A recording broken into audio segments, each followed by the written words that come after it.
السلام علیکم دوستو، آپ دیکھ رہے ہیں اردو داستان۔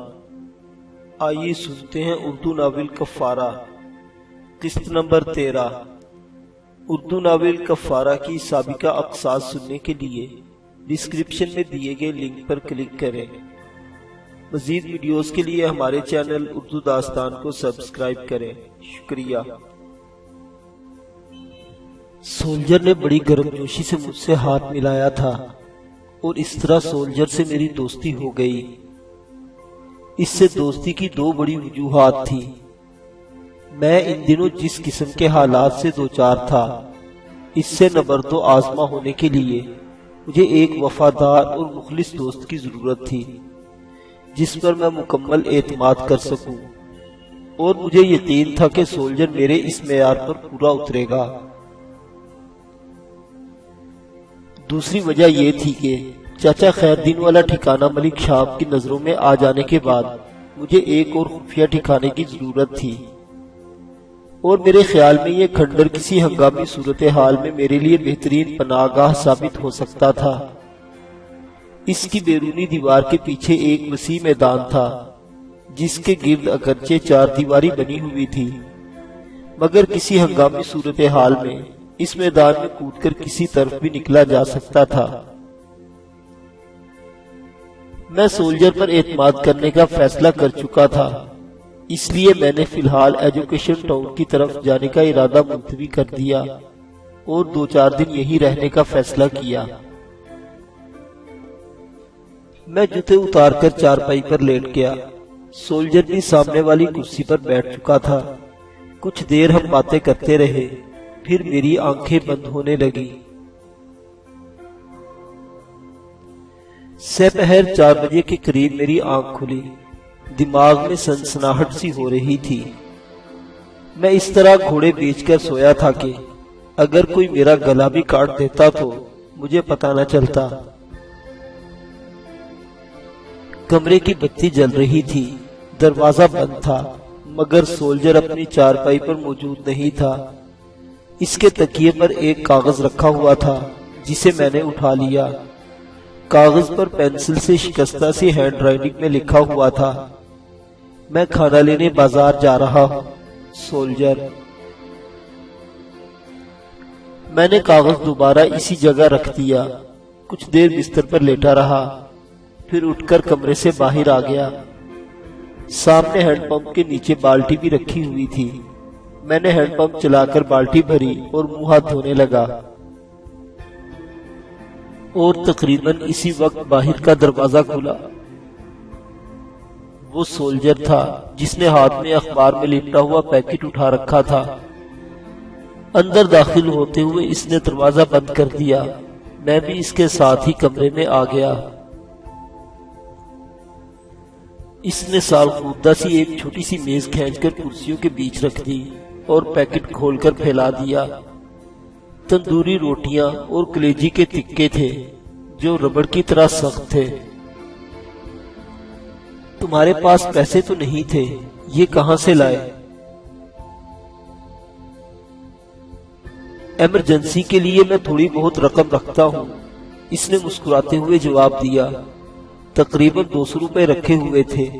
تمہیں بھوکا تو نہیں رکھ سکتا تھا روفی باؤ، اس لیے میں نے وہ پیسے ٹرنک سے نکال لیے۔ وہ چند لمحوں کو خاموش ہوا، پھر بولا، ویسے میں اس محلے میں بہت شرافت کی زندگی گزار رہا ہوں۔ میری بدمعاشی ریلوے اسٹیشن کے دوسری طرف تک محدود ہے۔ یہاں کے لوگ مجھے بہت شریف سمجھتے ہیں، اور یہاں تو میں آنکھ اٹھا کر بھی نہیں چلتا۔ اچھی بات ہے، کہیں تو شرافت کا اظہار ہونا چاہیے، لیکن تم یہ لباس بھی بدل ڈالو تو اچھا ہے۔ تم جیسے شریف آدمی پر یہ لباس اچھا نہیں لگتا۔ ٹھیک ہے روفی باؤ، میں کل سے پینٹ شرٹ پہنا کروں گا۔ میرے پاس ٹرنک میں 2-3 جوڑے رکھے ہوئے ہیں، کبھی کبھی پہن لیتا ہوں، اس نے بڑی سعادت مندی سے جواب دیا۔ کل سے نہیں، آج سے ہی۔ میں شام کے وقت تمہیں ایک کام سے بھیجنا چاہتا ہوں، اور تم یہ کپڑے پہن کر نہیں جاؤ گے۔ اور سنو، خرچ کی اب تمہیں فکر نہیں کرنی چاہیے، میں 2-4 دن یہیں رہوں گا۔ کل تم بازار سے تھوڑے سے برتن بھی لے آنا تاکہ چائے وغیرہ بنائی جا سکے۔ 200 روپے میں سے 15-20 روپے ہی خرچ ہوئے ہیں، باقی پیسے میرے پاس ہیں، میں آج ہی برتن لے آؤں گا، سولجر نے جواب دیا۔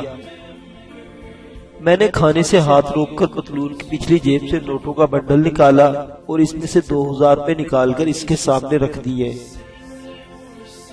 احتیاط سے خرچ کرنا، فضول خرچی کرو گے تو لوگوں کو تم پر شبہ ہو جائے گا۔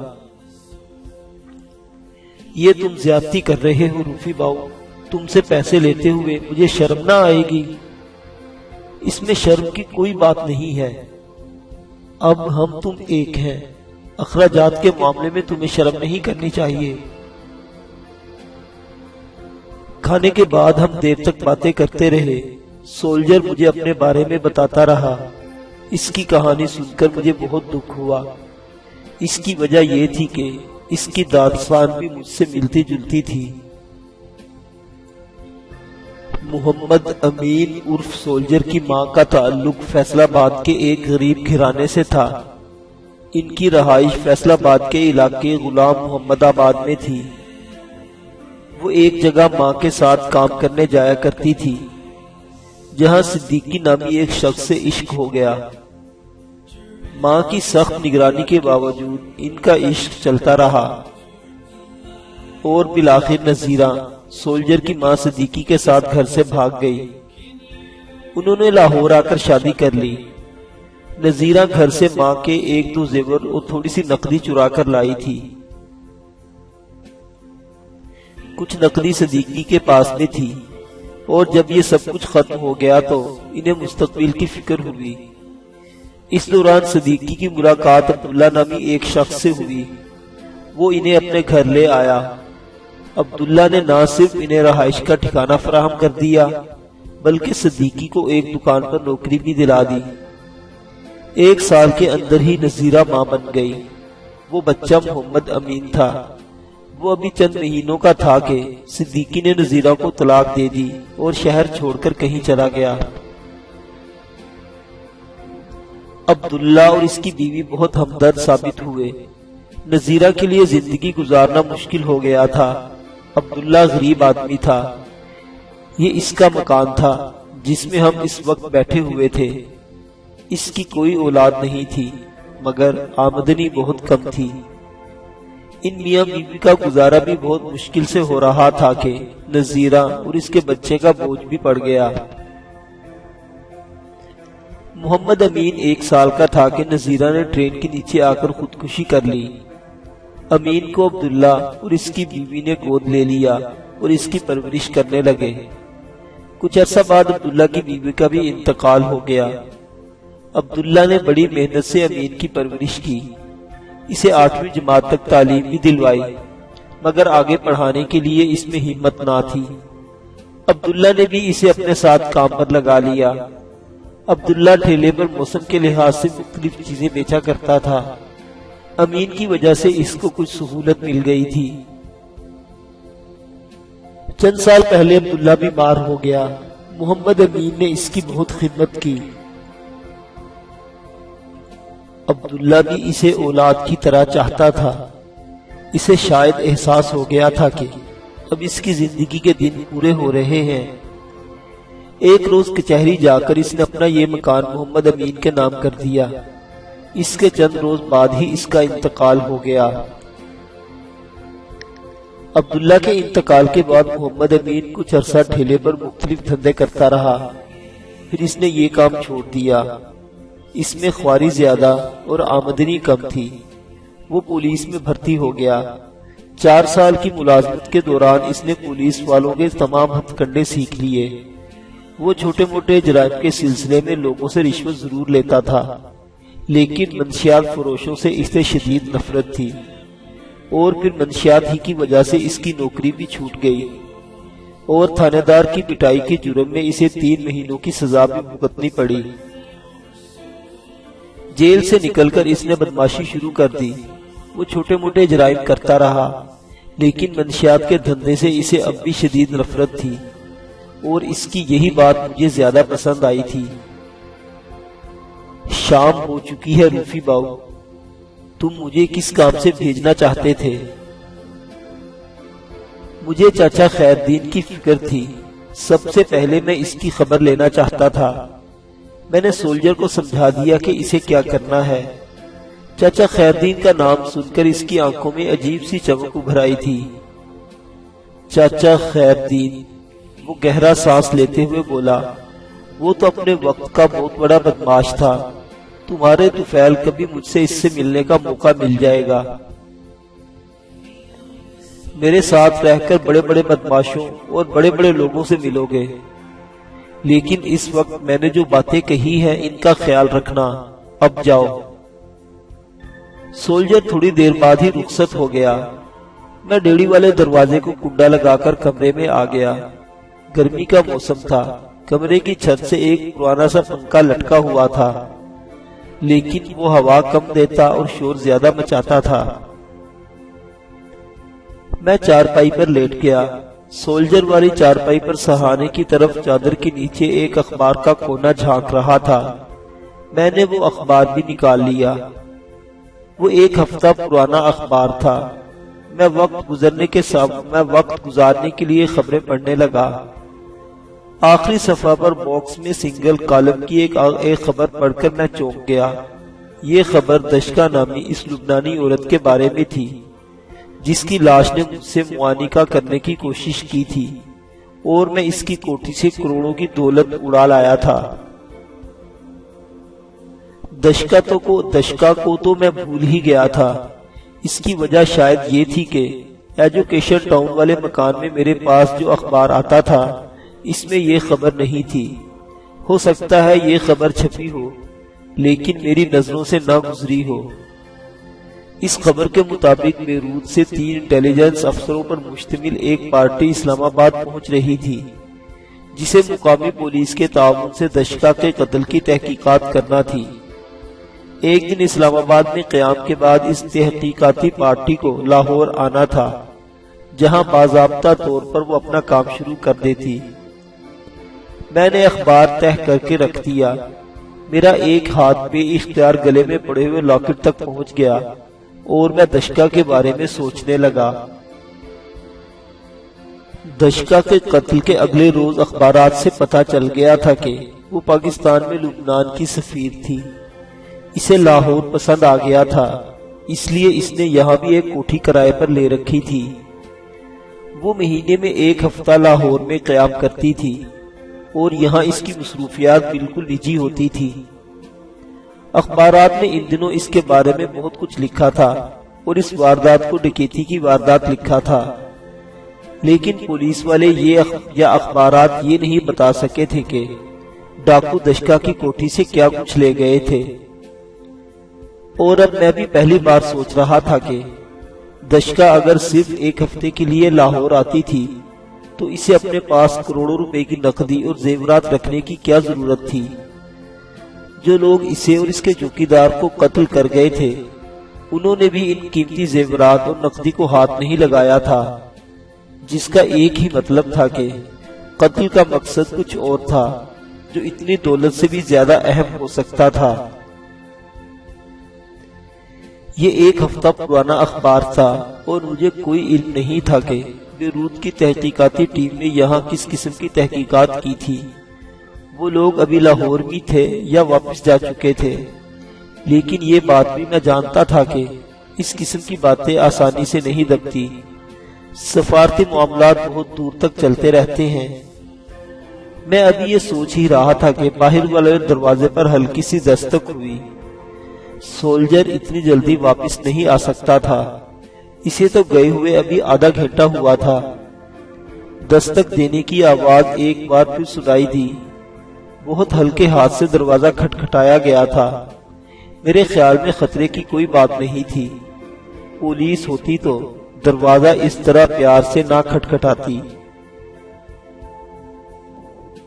میں کمرے سے باہر آ گیا اور دبے قدموں چلتا ہوا ڈیڑی والے دروازے کے سامنے پہنچ گیا۔ یہاں اندھیرا تھا۔ دروازے کی جھری سے جھانک کر دیکھنے کی کوشش کی، لیکن باہر گلی میں بھی اندھیرا تھا۔ بہت ہلکی سی دستک ایک بار پھر ہوئی۔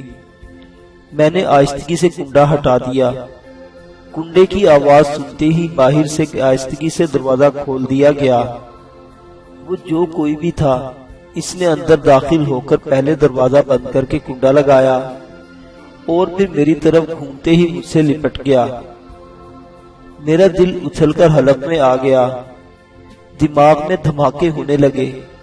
اس کی گرفت بہت پرجوش مگر دوستانہ تھی، مگر میرے لیے سنگینی کی بات یہ تھی کہ وہ کوئی مرد نہیں، عورت تھی۔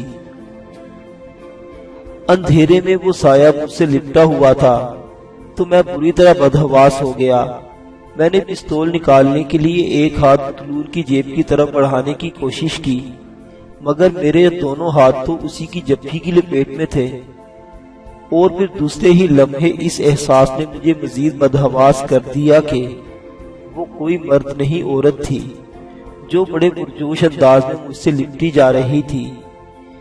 میں منہ سے آواز نکالے بغیر اپنے آپ کو اس کی گریب سے چھڑانے کی کوشش کرنے لگا، لیکن وہ جونک کی طرح مجھ سے لپٹی جا رہی تھی۔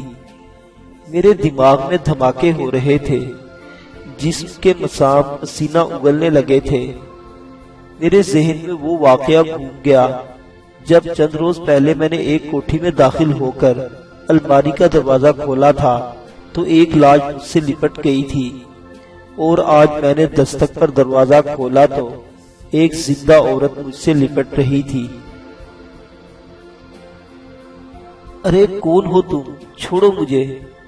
یہ الفاظ بڑی مشکل سے میرے منہ سے نکلے تھے۔ نہیں، آج تو۔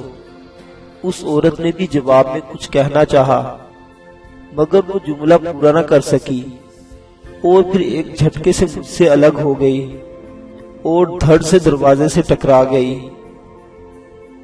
محمد امین، تم نہیں، تم محمد امین نہیں ہو۔ کون؟ میں محمد امین نہیں، اس کا دوست ہوں، میں نے کہا۔ مگر تم کون ہو؟ ادھر روشنی میں آؤ، چہرہ تو کراؤ۔ میں نے اسے بازو سے پکڑ لیا اور کھینچتا ہوا کمرے کے سامنے لے آیا۔ کھلے ہوئے دروازے سے روشنی آ رہی تھی، اور اس روشنی میں اسے دیکھ کر واقعی پلک جھپکنا بھول گیا۔ اس کی عمر 24-25 کے لگ بھگ رہی ہوگی۔ دراز قامت، سڈول جسم اور چہرے کے نقوش بڑے دلکش تھے۔ موٹی موٹی سیاہ آنکھوں میں عجیب سی چمک تھی۔ اس نے شلوار قمیض پہن رکھی تھی، دوپٹہ گلے کا ہار بنا ہوا تھا۔ سینے کا اتار چڑھاؤ اس کی گھبراہٹ یا کسی بے نام خوف کی عکاسی کر رہا تھا۔ وہ نظریں جھکائے کھڑی تھی۔ اس نے دروازے کے قریب اس طرح محمد امین کا نام دیا تھا، اس سے مجھے سمجھنے میں دیر نہیں لگی تھی کہ وہ سولجر کی کوئی دوست تھی، اور شاید نہیں بلکہ یقیناً اسی گلی میں رہتی تھی۔ وہ دروازہ کھلتے ہی اندر داخل ہو کر جس طرح مجھ سے لپٹی تھی، اس سے ساری بات میری سمجھ میں آ گئی تھی۔ یہ داستان عشق اس کچی بستی میں اندر ہی اندر خاموشی سے رقم ہو رہی تھی۔ اس میں شبہ نہیں کہ وہ بے حد حسین تھی۔ کسی بڑے گھرانے میں ہوتی تو اس کا حسن مزید نکھرتا، لیکن شاید اس غربت میں وہ زیادہ حسین تھی۔ گدڑی میں لال شاید اسی کو کہتے ہیں۔ گھبراؤ نہیں، میں نے اس کی طرف دیکھتے ہوئے کہا۔ میں محمد امین کا دوست ہوں، آج صبح ہی یہاں آیا ہوں۔ تم کون ہو؟ کیا نام ہے تمہارا؟ اور محمد امین سے تمہارا کیا تعلق ہے؟ وہ ہکلا کر رہ گئی۔ اس طرح پکڑے جانے سے اس کا چہرہ سرخ ہو گیا تھا۔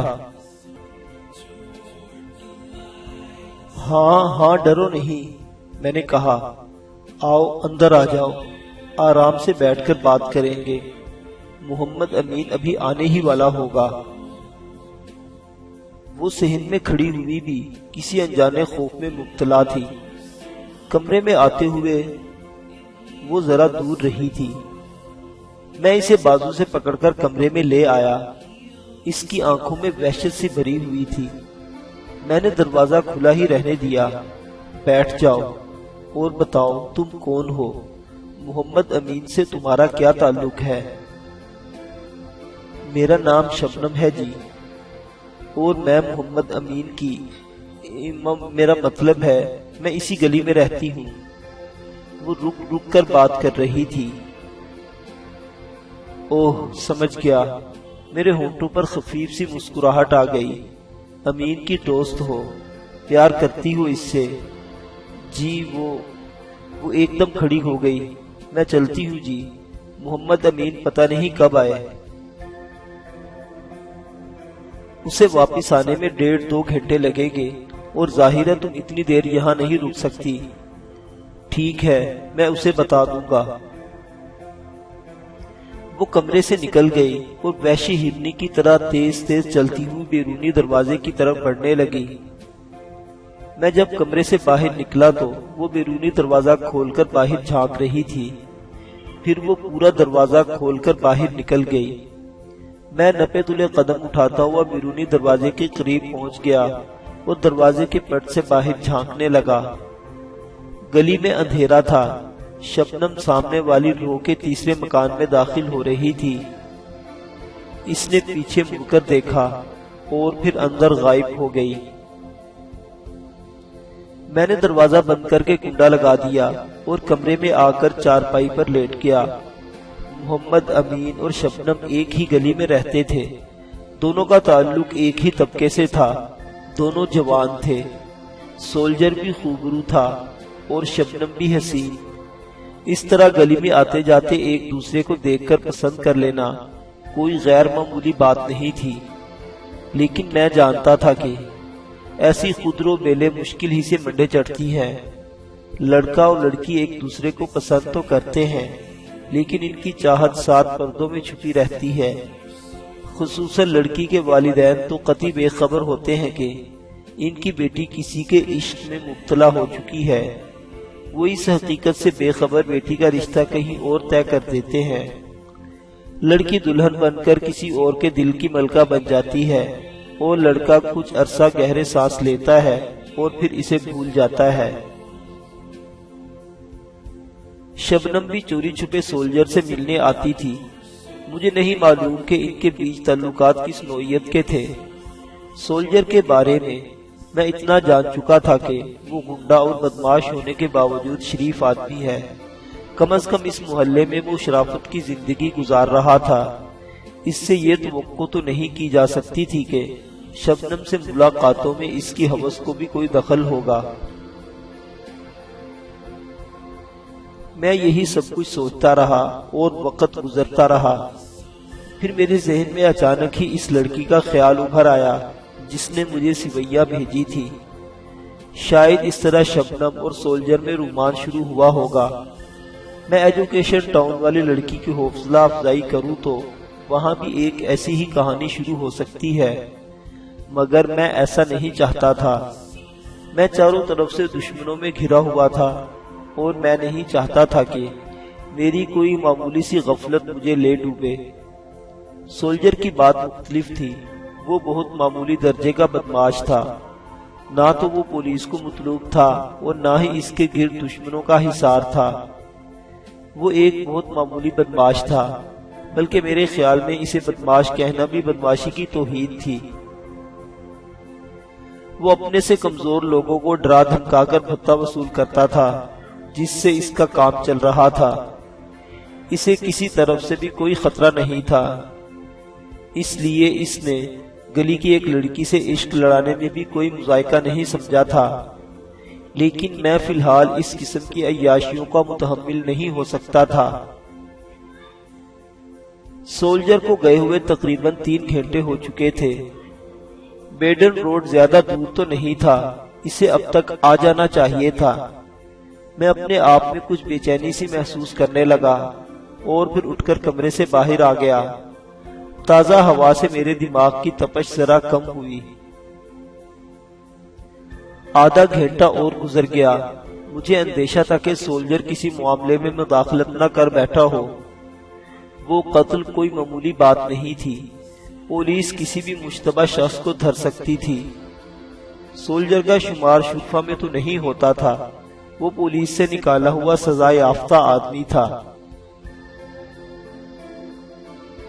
پولیس اس کے بارے میں یہ بھی جانتی تھی کہ وہ بدماشی کرتا ہے۔ ایسے لوگ تو ہر علاقہ کی پولیس کے لیے جانے پہچانے ہوتے ہیں۔ مجھے اندیشہ تھا کہ اس علاقے میں گھومتے دیکھ کر پولیس نے اسے شبے میں نہ دھر لیا ہو۔ سولجر سے میری چند گھنٹوں کی ملاقات تھی۔ میں نے اسے اپنے بارے میں کچھ نہیں بتایا تھا۔ میرا مطلب ہے کہ اس کے سامنے اپنا کوئی راز ظاہر نہیں کیا تھا، تاہم وہ میرے بارے میں بہت کچھ جانتا تھا۔ دھر لیے جانے کی صورت میں وہ پولیس کو میرے بارے میں کچھ بتا سکتا تھا۔ کبھی میں سوچتا کہ اس کے ساتھ یہاں آ کر میں نے غلطی کی تھی، اور اس سے بڑی غلطی شاید یہ کی تھی کہ اسے معلومات حاصل کرنے کے لیے بھیج دیا تھا، اور کبھی میں سوچنے لگتا کہ وہ قابل اعتماد آدمی ہے، پکڑا بھی گیا تو زبان نہیں کھولے گا۔ میں ابھی یہی سب کچھ سوچ رہا تھا کہ گلی میں ہلکے قدموں کی آواز سنائی دینے لگی۔ میں تیزی سے چلتا ہوا بیرونی دروازے کے قریب ڈیڑھی میں پہنچ گیا۔ قدموں کی آواز اسی طرف آ رہی تھی۔ یہ اس گلی کا آخری مکان تھا، اس سے آگے کوئی راستہ بھی نہیں تھا جس سے یہ سوچا جا سکتا تھا کہ کوئی راہگیر ہوگا۔ اور پھر وہ آواز رک گئی۔ میں نے جیب سے پستول نکال لیا اور انتظار کرنے لگا۔ چند سیکنڈ بعد ہی باہر والے دروازے کی زنجیر بجائی گئی۔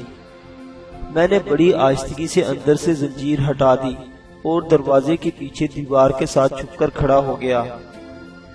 باہر جو کوئی بھی تھا، اس نے اندر سے زنجیر گرائے جانے کی آواز سن لی تھی، کیونکہ دوسرے ہی لمحے وہ دروازہ آہستگی سے کھل گیا تھا۔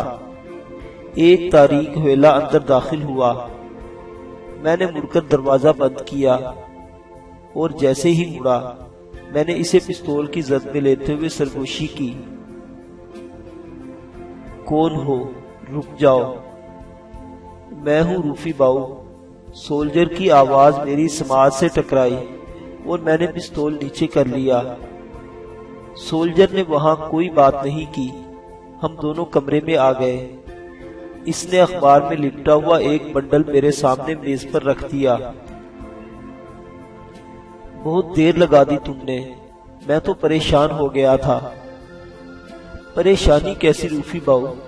وہ چارپائی پر بیٹھتے ہوئے بولا۔ اپنے پر کون ہاتھ ڈال سکتا ہے؟ ہم جیسے لوگوں سے پنگا لینا کوئی نہیں لیتا۔ ویسے خبریں بہت گرم ہیں۔